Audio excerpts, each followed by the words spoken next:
এইখান থেকে পাথরগুলি উত্থিত হয়েছে, আগ্নেয়গিরি পাথর আগুনে গলে লাভা হয়ে এগুলি পাহাড় বেয়ে উপচে পড়েছে, চতুর্দিকে 12 মাইল ছড়িয়ে গিয়েছে। আমার মনে পড়লো ওয়াকুদুহান নাসু ওয়াল হিজারা, জাহান্নামের আগুনের ইন্ধন হবে মানুষ আর পাথর। আমি সেখানে সেজদায় পড়ে গিয়া কান্নাম আর বললাম, আল্লাহ জাহান্নামের আগুন হারাম করে দিও আমাদের জন্য। পাথর কিভাবে গলল, গলে পাথরগুলি গলে পুড়ে চতুর্দিকে পড়েছে আর ছিটকেছে, চতুর্দিকে ছিটকে পড়েছে। সেই পাথরগুলি ছিটকে ছিটকে যেগুলি পুড়ে পড়েছে সেগুলিকে দূরে সাদা রঙের বলে মনে হয়, কোনোটা সাদা কোনোটা কালো, মনে হয় যেন তুলার মতো হয়ে পড়ে আছে চতুর্দিকে। 1944 সনে তৃতীয়বারের মতো ভিসুবিয়ার্সি অগ্নিগিরি যে অগ্নি উৎপাত করে তাতে আশেপাশের 12 মাইল এলাকা এফেক্টেড হয়ে যায়। পাথরগুলি গলে এভাবে বিধ্বস্ত করে দিয়েছে। এখান থেকে এখানে জোহরের নামাজ, আসরের নামাজ আমরা পড়লাম, আল্লাহর কাছে খুব দোয়া করলাম। এখনো ধোঁয়া উঠতেছে, এখনো পাহাড়ের ফাটল দিয়ে ধোঁয়া উঠছে। একজন হাত দিয়ে আমাকে বলল যে খুব গরম লাগে ধোঁয়াগুলি। ওখানকার লোকেরা বলল যে ভেতরে এখনো আগুন আছে, তবে সুপ্ত, যে কোনো মুহূর্তে আবার তা জাগ্রত হতে পারে। আমরা সেখান থেকে নেমে এলাম। একটু কিছু দূর গিয়েই সেখানে হলো পম্পেই শহর। এই পম্পেই শহরটা হচ্ছে ঈসা আলাইহিস সালামের জন্মের 2000 বছর আগে এই শহর তৈরি হয়। ঈসা আলাইহিস সালামের জন্মের 179 বছর পর ভূমিকম্প হয়। সেই ভূমিকম্পে গোটা পম্পেই শহরটা পৃথিবীর মানুষের চোখের আড়াল হয়ে যায়, ধ্বংস হয়ে যায়, মাটির তলায় গরক হয়ে যায়। আজ থেকে 200 বছর আগে মাটি খনন করতে গিয়ে এই শহর আবিষ্কৃত হয়। পুরা শহরটা খুঁড়ে তারা বের করেছে। 180 হেক্টর জমিনের উপর এই বিশাল শহর। ঘুরে ঘুরে দেখলাম, গাড়ি চলে না সেখানে, পায়ে হেঁটে দেখতে হলো। প্রশস্ত রাস্তা। আজ থেকে 4000 বছর আগের মানুষেরা রাস্তা বানাতে জানতো পাথর দিয়ে, এবং রাস্তার দুধারে তাদের ছিল ফুটপাত, পানির ব্যবস্থা, নগরায়নের সব রকমের সুযোগ সুবিধা। তারপরে সেখানে বিচারালয়, এরপরে দোকানপাট, বাজারঘাট, সবকিছুর ব্যবস্থা রয়েছে। বিশাল বিশাল পাথরগুলি দিয়ে পিলার তৈরি করা। ভাবলাম এই পিলারগুলি, এই পাথরগুলি তারা কিভাবে ক্রেন ছাড়া এত উপরে উঠালো কি করে, আমার মাথায় আসলো না। পাথর কেটে কেটে সুন্দর সুন্দর অঙ্কন শিল্প তারা করেছে। এরপরে ঘুরতে ঘুরতে বাদশার রাজার বাড়িতে গিয়ে ঢুকলাম। সেখানে গিয়ে দেখলাম উলঙ্গ এত মূর্তি পাথরের তৈরি করা। পাথর কেটে কেটে দেওয়ালে যৌন মিলনের এমন কোন অশ্লীল ছবি নাই যা তারা সেখানে তৈরি করে নাই। উলঙ্গ মূর্তি আর উলঙ্গ যৌন মিলনের অসংখ্য ছবি দিয়ে এই এলাকা ভরা। তখন আমি বুঝলাম আল্লাহর গজব হওয়ার কারণটা কি, এই শহরটা মাটির নিচে হরক হয়ে যাওয়ার কারণটা কি। আল্লাহ পাক জেনা ব্যভিচার যে দেশে বেশি হয় আল্লাহ পাক বরদাস্ত করেন না। দুশ্চরিত্র যে দেশের মানুষ দুশ্চরিত্র হয়ে যায়, জেনা ব্যভিচার বেশি হতে থাকে, আল্লাহ হরক করে দেন, গজব দেন। এই গজব এক এক সময় এক এক রকমের হয়ে আসে। কখনো মাটির নিচে দাবায় দেন, কখনো মহামারী, কোন দেশে কলেরা, কোন দেশে জলোচ্ছ্বাস, কোথাও ভূমিকম্প, আর সর্বশেষ এই জেনা ব্যভিচারের জন্য আল্লাহ পাকের চূড়ান্ত এই যৌনতার অশ্লীলতার জন্য চূড়ান্ত গজব বর্তমান বিশ্বের জন্য এইডস। আল্লাহ পাক এই গজব দিয়েছেন। বন্ধুগণ, আমি সেই জায়গা, আমি সেখানে যা দেখলাম যে আল্লাহ পাক পাহাড়গুলিকে কিভাবে উড়াবেন এটা অস্বীকার করার কোনো উপায় নাই। বিশ্বাস তো করতামই, তবে হযরত ইব্রাহিম আলাইহিস সালাম যেমন বলেছিলেন, রব্বি আরিনি কাইফা তুহিল মাউতা, আয় আল্লাহ তুমি মরাকে জিন্দা করবা কেমনে? আল্লাহ পাক বলেন, আওয়ালাম তুমিন, তুমি বিশ্বাস করো না? ইব্রাহিম আলাইহিস সালাম বললেন, বালা, অবশ্যই বিশ্বাস করি, ওয়ালাকিন লিয়াতমাইন্না কলবি, যদি চোখে দেখতাম তাহলে আমার অন্তরাত্মা খুব ঠান্ডা হতো। আল্লাহ রাব্বুল আলামিন চোখে দেখায় দিলেন জিন্দা কেমনে মুর্দা হবে, মুর্দা কেমনে জিন্দা হবে, আল্লাহ দেখায় দিলেন। পাহাড় উড়ায় দিবেন আল্লাহ রাব্বুল আলামিন। একথা কলিজার মধ্যে এটার উপর ঈমান বিশ্বাস, কিন্তু আল্লাহ চোখে দেখাইছেন, ঈমান আরো মজবুত হয়েছে, যা ছিল আরো মজবুত হয়েছে। সুবহানাল্লাহ। আল্লাহর ভয়তে কলিজা কেঁপেছে। আমি পাহাড়ের উপরে কেঁদেছি, দাঁড় হয়ে কেঁদেছি। বন্ধুগণ, আল্লাহ সুবহানাহু ওয়া তাআলা এই জন্য বলেছেন কুল সিরু ফিল আরদ, আমার জমিন ঘোরো, ভালো করে দেখো, কাইফা কানা আকিবাতুল মুকাজ্জিবিন, মহাসত্যকে যারা অস্বীকার করেছে তাদের পরিণতি আমি কি করে দিয়েছি, এগুলি চোখে ভালো করে তাকায় দেখো। আমার বন্ধুগণ, সুতরাং এই পৃথিবীর অবসান হবে, এই পৃথিবী ধ্বংস হবে, এই পৃথিবী চূড়ান্ত ভাবে শেষ হয়ে যাবে। ও হ্যাঁ, আরেকটি কথা বলতে হয়, সেটা হচ্ছে যে এই রোম থেকে আর একটু দূরে 900 মাইল দূরে হচ্ছে সিসিলি। 900 মাইল দূরে, সেখানে এই সিসিলি মুসলমানেরা শাসন করেছিল 350 বছর। সেই সিসিলিতে রয়েছে 360টা মসজিদ মুসলমানদের করা। সমস্ত মসজিদগুলি আজ তালা বন্ধ, একটা মসজিদও খোলা নাই। সেখানকার মুসলমানেরা ওয়াজ শুনতে এসেছিল রোমে। আমি তাদের জন্য পরামর্শ দিয়েছি যে গভর্নমেন্টের কাছে তোমরা দাবি জানাও যে অন্তত একটা মসজিদের দরজা আমাদের জন্য খুলে দাও। রোমের অবস্থানরত প্রবাসী বাংলাদেশি মুসলমানেরা আমাকে বলেছে, তাদের অনেকের বাড়ি চট্টগ্রামেও আছে, আমাকে বলেছে তাদের চোখে পানি আসছে বলার সময় যে চিরময় তাফসীর মাহফিল যখন আসে কলজাটা কাঁদতে থাকে যাওয়ার জন্য। তো যাওয়া তো সম্ভব না এত দূর থেকে, আমাদের সালাম বলে দিবেন যত লোক আসবে, আর আমাদের জন্য দোয়া করতে বলবেন যেন এই রোমের ভিতরে আমরা ইসলামের আদর্শের ভিত্তিতে আমরা যেন চলতে পারি। আপনারা দোয়া করুন তাদের জন্য। ভাইরা আমার, এই পৃথিবী একদিন পরিসমাপ্তি ঘটবে এবং আল্লাহর দরবারে আমাদেরকে উঠতে হবে এবং সেখানে আমাদের বিচার হবে। সেখানে আমাদের কি হবে? বিচার হবে। আল্লাহ পাক বিচারটাকে নির্ভুল করার জন্য, সঠিক করার জন্য প্রত্যেকের গলায় আমলনামা ঝুলায় রাখছেন। এখানে রেকর্ডের ব্যবস্থা করা হয়েছে। আল্লাহ পাক বলছেন ওয়া কুল্লা ইনসানিন আলজামনাহু তাইরাহু ফি উনুকিহি ওয়া নুখরিজু লাহু ইয়াওমাল কিয়ামাতি কিতাবান ইয়ালকাহু মানশুরা। আল্লাহ পাক বলেন প্রত্যেকের ভালো মন্দ কর্মফল, কর্মলিপি আমি তার গলায় ঝুলায় রেখেছি। কিয়ামতের দিন সে নিজের কাছে স্পষ্ট সব দেখতে পারবে, কোনো জিনিস বাদ পড়বে না। তার গলায় তার আমলনামা ঝুলানো আছে, সব রেকর্ড হতেছে। আমরা যা করছি সবগুলি রেকর্ড হয়ে যাচ্ছে। বর্তমান বিজ্ঞানীরা আবিষ্কার করেছে যে মানুষের শরীরের ভিতরে ডিএনএ আছে, রক্তের ভিতরে ডিএনএ, এটা একটা কোড। মানুষের রক্তের ভিতরে ডিএনএ আছে। যেমন তার ব্রেনের ভিতরে কতগুলি কোষ আছে, এক একটা কোষ এক এক ধরনের কাজ করে, অনুরূপ ভাবে তার শরীরের ভিতরে রক্তের ভিতরে ডিএনএ আছে। এই ডিএনএটা কি? এই ডিএনএটা হচ্ছে, এই ডিএনএ একটা কম্পিউটারের মতো কাজ করতেছে। লোকটা কি করবে, কোথায় যাবে, সে ভালো হবে মন্দ হবে কি হবে, সব তার ডিএনএর মধ্যে রেকর্ডকৃত আছে। এটা বোঝার জন্য একটা সুন্দর দৃষ্টান্ত দেওয়া যায়। যেমন এই কাগজটাকে আপনারা মনে করুন একটা গাড়ির একটা ব্লুপ্রিন্ট, একটা গাড়ির ব্লুপ্রিন্ট। এখানে লেখা আছে গাড়ি কিভাবে তৈরি হবে। এই কাগজটা নিয়ে ঘরের মধ্যে রেখে দিলেন।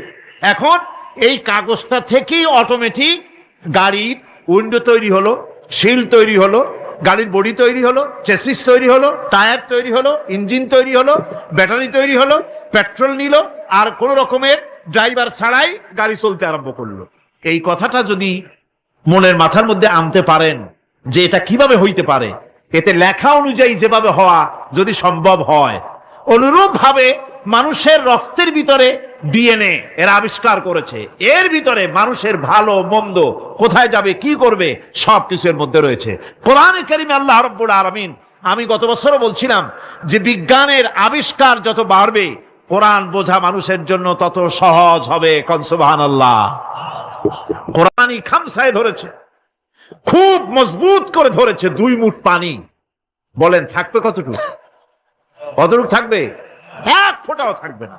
কারণ তার আঙ্গুলের ফাঁক তার সাথে খেয়ানত করবে, আঙ্গুলের ফাঁক দিয়া পানিগুলি সব বেরিয়ে চলে যাবে।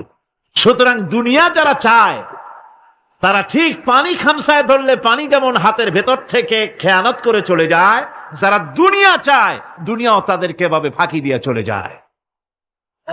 তবুও দুনিয়ার মায়া মানুষের এত বেশি। আল্লাহর নবী বলেন, লাউ কানা লি ইবনি আদামা ওয়াদিম মিন যাহাবিন লাহাব্বা ইয়াকুনা লাহু সানিন। এই পৃথিবীতে যদি কাউকে একটা মাঠ ভরে যদি সোনা দেওয়া যায়, লোকটা বলবে রব্বুল আলামিন, আমি যদি আরেকটা মাঠ এরকম সোনা ভরা পেতাম।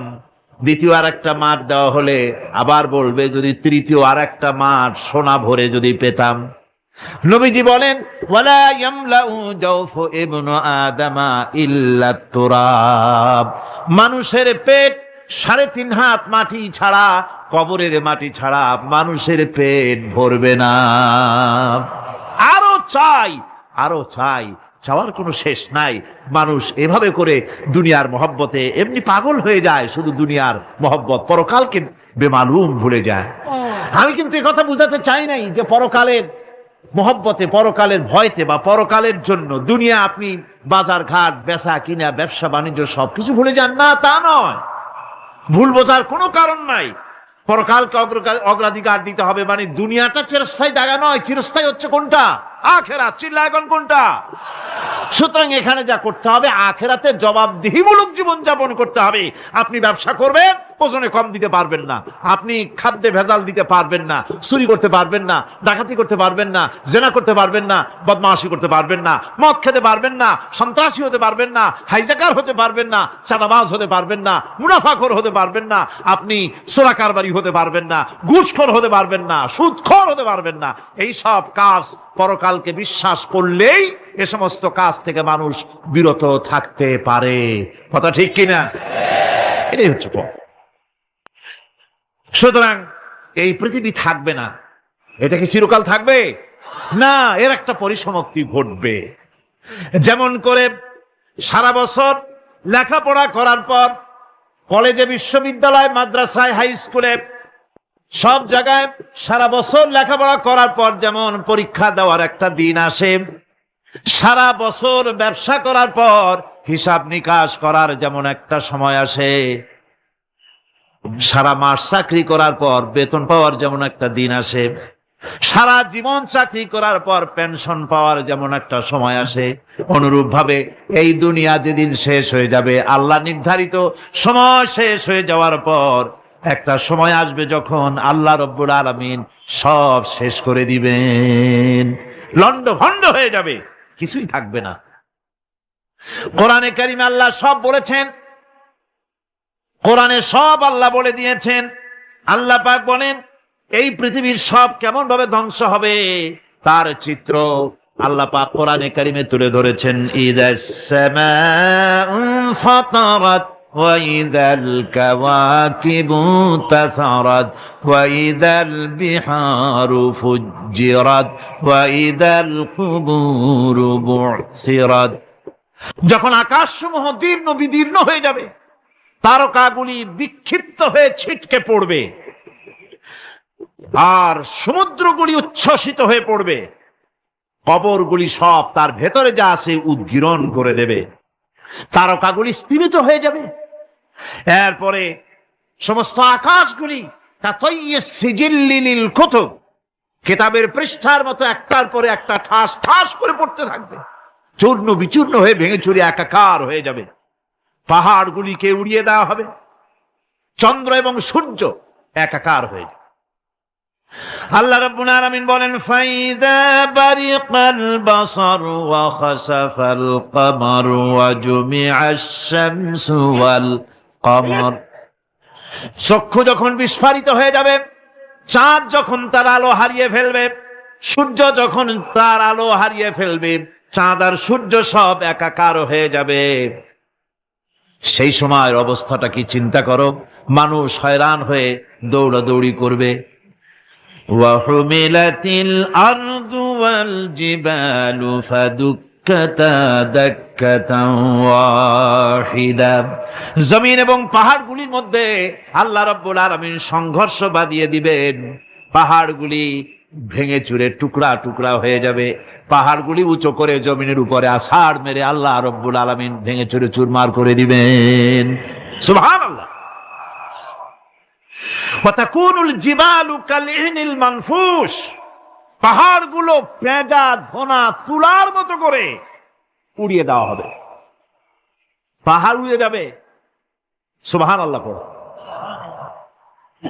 পাহাড় পাথরের তৈরি করা পাহাড়, এই পাহাড়গুলি তুলার মতো হয়ে উড়বে কিভাবে?